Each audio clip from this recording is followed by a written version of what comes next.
Hello दोस्तों और साथियों, आज की कहानी है एक हिंदुस्तान लड़के की। हिंदुस्तान लड़के की बाहर कमाने की बहुत शौक़ थी।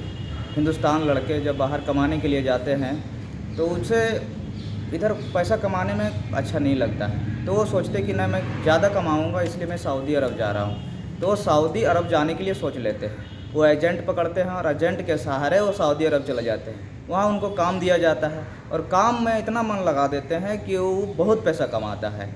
इतना पैसा कमाता है और जब वो पैसा ज़्यादा कमा लेता है तो घर आने के लिए वो सोचता है। जब जिस दिन घर आने लगता है तो वो एक सऊदी औरत के साथ वो बलात्कार कर देता है और बलात्कार के मामले में वो जुर्म कबूल कर लेता है। ये मामला जब कोर्ट तक पहुंचता है तो सऊदी कोर्ट में तो नियम बना हुआ है, वहाँ की नियम है कि जो बलात्कार करेगा उसे तो पत्थर से जान मार दिया जाएगा। बीच चौराहे पर टांग के उसे पत्थर से पूरा पब्लिक मारेगी। तो जब जज साहब के सामने वो कबूल कर लेता कि नहीं मैंने तो इसे बहुत बार बलात्कार किया हूँ, तो वो जज साहब सहम जाता है कि आखिर में ये कैसे ऐसे बोल सकता है। तो वहाँ की पब्लिक में हाहाकार मच जाता है। चलो मैं चलते हैं, इससे आगे मैं कहानी सुनाता हूँ विस्तार से। इसके लिए मेरे चैनल पर बने रहिए और आप लोग अगर नए हैं तो मेरे चैनल को सब्सक्राइब कीजिए और लाइक कीजिए। मैं यही आप लोग से भरोसा कर सकता हूँ, इसके लिए मैं आप लोग का धन्यवाद देना चाहता हूँ। आज की कहानी है एक राजस्थान, जहाँ बाड़मेर जिला और अजमेर के अगल बगल एक छोटा सा गांव, राज्य बोल सकते हैं, वहीं का है। नाम लड़के का नाम है मिराज। मिराज का शादी ब्याह होता है। शादी करने के बाद कुछ दिनों के बाद उसका तलाक हो जाता है। तलाक का मेन कारण होता है कि मियाँ बीवी में आपसी झगड़े। जब मियाँ बीवी में आपसी झगड़े होते हैं तो उसका मेन कारण पूछा जाता है। तो ये कोर्ट मामले तक जाता है। वो आपस में डेली प्रत्येक दिन झगड़ते रहते हैं। तो वहाँ पर बोला जाता है जज साहब कि तुम इस मिराज को क्यों तलाक देना चाहती हो। तो लड़की बोलती है, जो मिराज की वाइफ रहती है, वो बोलती है कि सर मैं इसलिए तलाक देना चाहता हूँ कि एक पत्नी की ख्वाहिश होता है कि पति से अपना खुशी पाना, लेकिन ये नामर्द है, इससे मुझे बच्चा नहीं मिल सकता, इसलिए मैं इसके साथ तलाक देती हूँ, इसके साथ मैं खुश नहीं हूँ। तो मिराज भी सोचता है कि चलो इस तरह से ही हम पर इल्ज़ाम लगा रही है तो इसके साथ मुझे रहने से कोई फ़ायदा नहीं है। वो भी मिराज तलाक दे देता है। और तलाक देने के बाद जब मिराज अपना घर लौटता है, वो लड़की अपने घर चले जाती हो तो मिराज अकेला हो जाता है। उसके बाद वो लड़का सोचता है कि आखिर में मैं यहाँ क्या करूँगा, यहाँ गांव में रह के इस जगह पर रह के क्या करूँगा। यहाँ लेकिन लोग ताना देंगे कि नामर्द है, तरह तरह के टिप्पणियाँ देंगे। इसे इच्छा है कि मैं बाहर कमाने चला जाऊँगा। तो उन्होंने सोचता है कि मैं बाहर क्यों ना चले जाऊँ। तो वो बाहर जाने के लिए सबसे पहले एक एजेंट को पकड़ता है। एक एजेंट पकड़ने के लिए उससे कुछ पैसे लिए जाते हैं। बोलते हैं कि तुम्हें 1 से 2 महीने लगेंगे वहाँ का वीज़ा आने में, तब तुमको सऊदी अरब जाने का मौका मिलेगा। तो उस समय के अंतराल, समय सीमा में वो मिराज सोचता है कि अगर मैं नामर्द हूँ तो क्यों ना मैं इलाज करा लूँ। तो वो एक हकीम के पास जाता है। हकीम के पास जाने के बाद वो बोलता है हकीम को मुझे ऐसा ऐसा प्रॉब्लम है, मुझे कुछ दवाई दीजिए। और हकीम साहब मिराज को चेक करते हैं। चेक करने के बाद उसे देखा जाता है कि सच में तुम्हारे अंदर कुछ कमज़ोरी है। तो मिराज को कुछ दवाइयाँ दी जाती है और बोलता है हकीम साहब कि तुम ये दवाइयाँ टाइम से खाना और समय समय पर खाना, और 1 महीना के बाद आके तुम फिर चेकअप करा लेना। फिर मिराज हंसी खुशी से घर जाता है और वो बहुत मन लगा के दवाई खाता है। और दवाई खाने के बाद वो 1 महीने के बाद फिर उसका वीज़ा आता है, वो सऊदी अरब चले जाते हैं। और सऊदी अरब जिस एजेंट के साथ जाते हैं वहाँ उसे मन काबिल काम नहीं मिलता है। उस एजेंट उसको 24-24 घंटे काम करवाते हैं और उस तरह से उसे पैसा नहीं दिया जाता है। तो मजबूरन उस काम को छोड़ के मिराज सऊदी अरब में कहीं दूसरे जगह भटक जाते हैं, छोड़ के रात को भाग जाते हैं। अब भटकते भटकते उसे रोड किनारे एक अरबी शेख मिलते हैं। अरबी शेख जब उसको बेबस हालत में देखते हैं तो उसको बोलते हैं क्या हुआ, तुम यहाँ बेबस हालत में क्यों। बोला कि मुझे इस तरह से एजेंट लाया लेकिन मुझे मन काबिल काम यहाँ नहीं दिया गया, मुझे बहुत करवाते हैं, मैं बहुत मन से काम करना चाहता हूँ लेकिन मुझे इस तरह से यहाँ पर फंसा दिया गया। तो अरबी शेख सोचता है कि क्यों ना मैं अपने घर ले जाऊँ, मैं अपने यहाँ करवाऊँ, क्योंकि अरबी शेख के पास बहुत सारे ऊँट हैं, गाय बकरियाँ, बहुत सारे उनके पास इस तरह से करने के लिए है। तो उन्होंने अरबी शेख की बात को सुना, उसे मन में तकलीफ़ हुआ तो बोला कि चलो तुम मेरे यहाँ काम करना, मैं तुझे अच्छी वेतन दूंगा और टाइम टू टाइम तुम अपना काम करके निकल जाना। तो उसे अपना जो सऊदी था, सऊदी से अपने घर से कुछ दूरी पर उनका फार्म हाउस था जहाँ पर गाय बकरियाँ ऊँट वगैरह रखते थे, तो वहीं पर वो रहते थे मिराज। तो मिराज को वो काम अच्छा लगा और वो बहुत मन से काम करने लगे, बहुत मन से काम करने लगे। काम देख के वो सऊदी जो है बहुत खुश हुआ, मिराज को काम देख के बहुत खुशी हुआ। खुशी होने के बाद वो मिराज को टाइम टू टाइम पैसा देते थे। मिराज पैसा पाके बहुत खुश था, तो उन्होंने सोचा कि आखिर मैं पैसा मैं क्या करूँगा, मेरा तो कोई है नहीं। इसीलिए बोला कि मैं तो अभी हिंदुस्तान जाऊँगा नहीं, इसलिए वो पैसा अपना महीने का सारा पैसा उस सऊदी को रिटर्न कर देते थे कि मैं जिस समय घर जाऊँगा उसमें मुझे जोड़ के सारा पैसा दे दीजिएगा, मैं घर चला जाऊँगा। सऊदी भी हंसी खुशी मान गया। हंसी खुशी मानने के बाद वो सऊदी से बोला कि नहीं,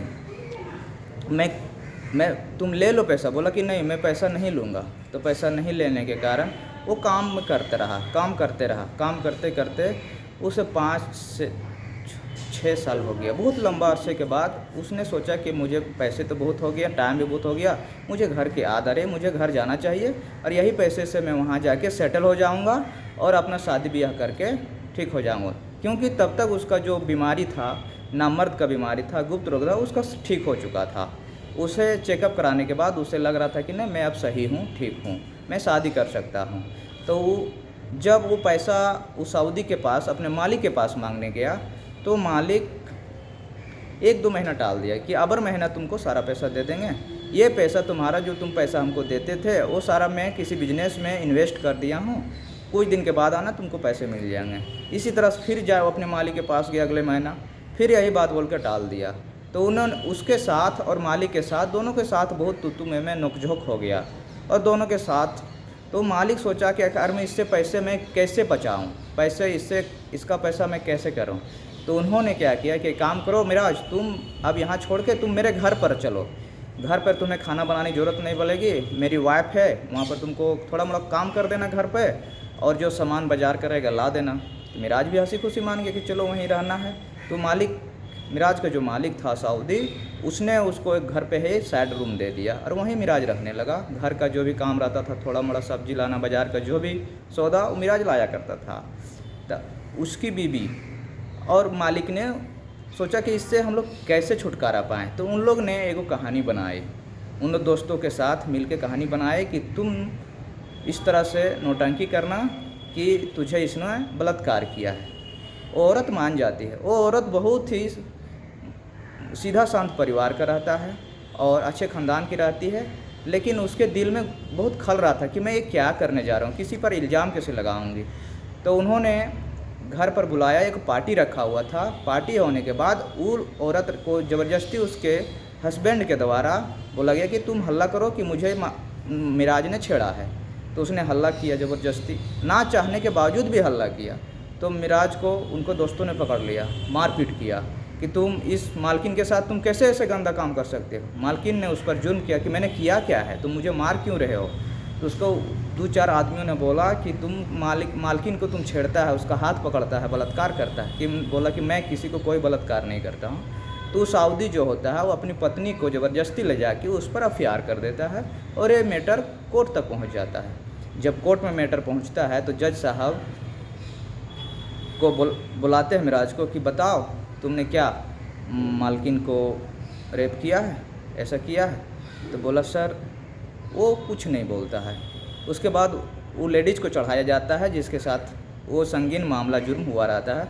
बोलता है महाशय, मुझे इसने हाथ पकड़ा, ज़बरदस्ती करने की कोशिश की और अगर घर में कोई नहीं होता तो मुझे ये बलात्कार कर लेता, बलात्कार के मनसे से मुझे हाथ पकड़ा था। तो बोलता है कि इसको फांसी दे दीजिए, इसको उम्र कैद दे दीजिए। लेकिन जज साहब ने उसे उस दिन फांसी और उम्र कैद नहीं देता है, फिर उसे मिराज को जेल भेज देता है कि जब अगला डेट उसका दिया जाता है। जेल जब जाता है तो वहाँ पर उसे वही कैटेगरी का एक आदमी हिंदुस्तानी एक और मिलता है। उससे बोलता है वही बैरक में कि दोस्त तुम्हारे साथ क्या हुआ, तुम क्यों आए हो। बोला कि दोस्त मुझे एक अरबी लोगों ने मेरा पैसा रख लिया है, महीने का दिया नहीं, मुझे भी बलात्कार केस में यहाँ फंसा दिया है। बोला एक काम करो, तुम्हारा तो अगला डेट है, तुम्हें जो बताता हूँ सो एक बार करो। तुम तो कुछ किया नहीं है लेकिन तुम्हें झूठा फंसाया गया है। तुम एक काम करना, तुम डायरेक्ट बोलना कि हाँ मैंने किया है, एक बार नहीं कई बार। जब मिराज का अगला डेट पड़ता है तो मिराज जब कोर्ट में पेश होता है तो जज साहब जब उसको पूछते हैं कि तुम्हारे ऊपर इतना संगीन जुर्म है, तुमको सज़ा मिलने वाली, क्या तुम सफाई में कुछ कहना चाहते हो? तो मिराज ने कहता है कि सर देखिए, मैंने इसके साथ जुर्म किया है, मैंने इससे बलात्कार किया है, एक बार नहीं किया, मैं कई बार किया। अरे इसमें ये इसका भी हाथ है। जब मेरा मालिक घर से चला जाता था तो ये सारे कपड़े उतार के मेरे बेड में आ जाती थी और बोलती थी कि मेरे साथ रहो, नहीं तो मैं मालिक को बोल दूँगा। तो ज़बरदस्ती मुझे ये सब करना पड़ता था। तो ये बात जब सुनती है वो लेडीज़ तो बोलता नहीं जज साहब ये गलत है। उसके आंखें में आंसू आ जाता है, बहुत रोने लगती, बोलता ये गलत है, ये मैंने कुछ नहीं किया। क्योंकि वो सीधा शांत परिवार, बहुत ख़ानदानी औरत होती है, लेकिन उसको बेबस किया जाता है ये सब करने के लिए, ये सब बोलने के लिए उसका जो मालिक होता है, क्योंकि वो पैसा बचाना चाहता है, वो नौकर का पैसा नहीं देना चाहता है, इसलिए। तो जब औरत ये सुनती है कि आखिर में ये बोल क्या रहा है, मैंने ऐसे तो कुछ मेरे साथ इसने किया नहीं है, तब फिर जाके उस औरत ने जज साहब के पास बोलता क्या तुम इसके साथ बलात्कार नहीं किया है? बोल नहीं सर, इन्होंने मेरे साथ कुछ नहीं किया है, ये संगीन जुर्म है। मेरे पति ने इसका पैसा जो मिला था इसको बचाने के लिए, इसको नहीं देने के लिए, मुझे झूठा इल्ज़ाम लगाने के लिए ये इस पर केस किया है। तब जज साहब ने सुनता है, तब फिर मिराज बोलता क्या तुम्हारे हाथ को मैंने पकड़ा था? बोला ये सब कुछ नहीं किया है। तो ये बात सुनकर जज साहब सहम जाता है। सहमने के बाद बोलता है कि जब वो जजमेंट लिखता है तो बोलता है कि मिराज तुम बरी हो, और जितना पैसा तुम्हारा महीना का जो 5 साल का पैसा रखा है सारा टैक्स जोड़ के मिराज को दिया जाता है। और मिराज हंसी खुशी अपना घर आते हैं और अपना परिवार बसा के रहते हैं। आजकल के ज़माने में इस तरह से घटना होती है कि अपना दूसरों को पैसा बचाने के लिए किसी को मोहरा बनाया जाता है। दोस्तों अगर कैसा लगा कमेंट करके ज़रूर बताइए और मेरा चैनल को सब्सक्राइब कीजिए। धन्यवाद।